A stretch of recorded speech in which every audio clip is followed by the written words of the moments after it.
কলকাতাৰ পূজাৰ মণ্ডপ মানেই বৰ্ণময়তা। চৌদিশে মায়াময় পৰিৱেশ। মণ্ডপসমূহত আনন্দময় লাখ লাখ দৰ্শনাৰ্থী। কলকাতাৰ পূজাৰ মণ্ডপসমূহৰ ভিতৰত অতি আকৰ্ষণীয় হৈ পৰিছে সুৰুচি সংঘৰ পূজাৰ মণ্ডপ। এইবেলি ৬৪ সংখ্যক বৰ্ষত ভৰি দিয়া সুৰুচি সংঘৰ পূজাৰ মণ্ডপৰ থীম বৈচিত্ৰ্যৰ মাজত ঐক্য।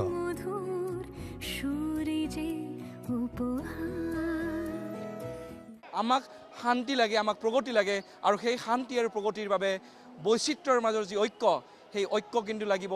ঐক্যতা থাকিলেহে শান্তি আৰু প্ৰগতি আহিব। আৰু এই দুৰ্গা পূজাৰ এই বতৰত তেওঁলোকে সেই বাণী বিলাইছে, সেই মহান বাণী বিলাইছে সুৰুচি সংঘই। সম্পূৰ্ণ বাঁহ বেতেৰে নিৰ্মাণ কৰা হৈছে এই দৃষ্টিনন্দন মণ্ডপ। মণ্ডপ নিৰ্মাণত ব্যৱহাৰ কৰা হৈছে অসমৰ পৰা নিয়া বাঁহ বেত। অসমৰ শিল্পীও সহযোগ কৰিছে মণ্ডপ নির্মাণত। যে বাঁশ আমরা এনেছি সব এগুলো আমাদের আসাম থেকে আনা, কারণ আসামের এই বাঁশ না হলে এই কারুকার্য করা যায় না। তাই আসাম থেকে আমরা সব বাঁশ বেত এনে, এবং ওখানকার কিছু শিল্পী এসছেন আমাদের সঙ্গে একসাথে কাজ করেছেন। বৰ্তমান দেশত বৃদ্ধি পোৱা অসহিষ্ণুতাৰ বিৰুদ্ধে যেন এক প্ৰতিবাদ এই মণ্ডপ। মণ্ডপটোৰ জৰিয়তে বিলোৱা হৈছে একতাৰ বাৰ্তা।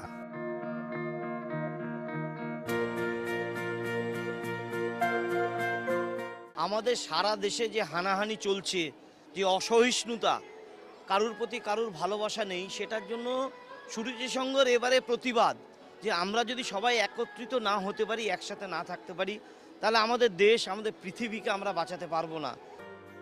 মূল তোৰণৰ লগতে মণ্ডপৰ ভিতৰটো সজোৱা হৈছে মৌচাকেৰে। মৌমাখিৰ একতাৰ বাৰ্তাৰে সম্পৃক্ত এই মণ্ডপ। মণ্ডপটোত ব্যৱহাৰ কৰা হৈছে ভোলৰ জিমু।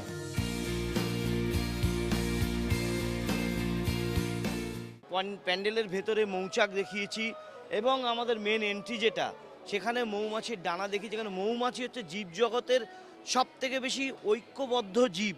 তাই এদের মতন যদি আমরা ঐক্যবদ্ধ হতে পারি, তাহলেই আমাদের জাতি সমাজ বাঁচবে এবং আমাদের দেশের উন্নতি হবে।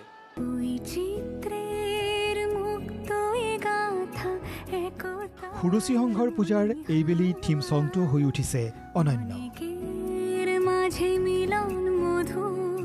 পশ্চিমবংগৰ মুখ্যমন্ত্ৰী মমতা বেনাৰ্জীয়ে লিখা গীতটোত কণ্ঠদান কৰিছে শ্ৰেয়া ঘোষালে।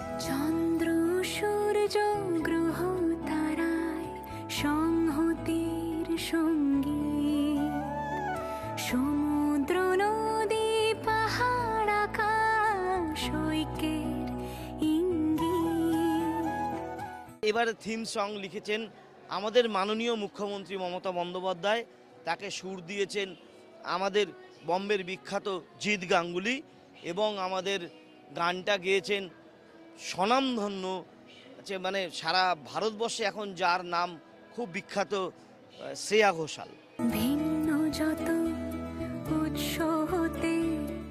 অসমৰ বাঁহ বেতেৰে নিৰ্মাণ কৰা এই মণ্ডপটো চাবলৈ ভিৰ কৰিছে লাখ লাখ দৰ্শকে। দৰ্শনাৰ্থীৰ ভিৰ নিয়ন্ত্ৰণ কৰিবলৈ বাঁহেৰে নিৰ্মাণ কৰা হৈছে গাৰ্ডৱাল। গাৰ্ডৱালতো প্ৰতিফলিত হৈছে একতাৰ শক্তি। হাতে হাতে হাত ধৰি অশুভ শক্তিক বাধা দিয়াৰ এক বাৰ্তা বহন কৰিছে এই গাৰ্ডৱালে। কেমেৰা পাৰ্চন ৰূপজ্যোতি ভট্টৰ সৈতে কলকাতাৰ পৰা নয়ন প্ৰতিম কুমাৰ, প্ৰতিদিন টাইম।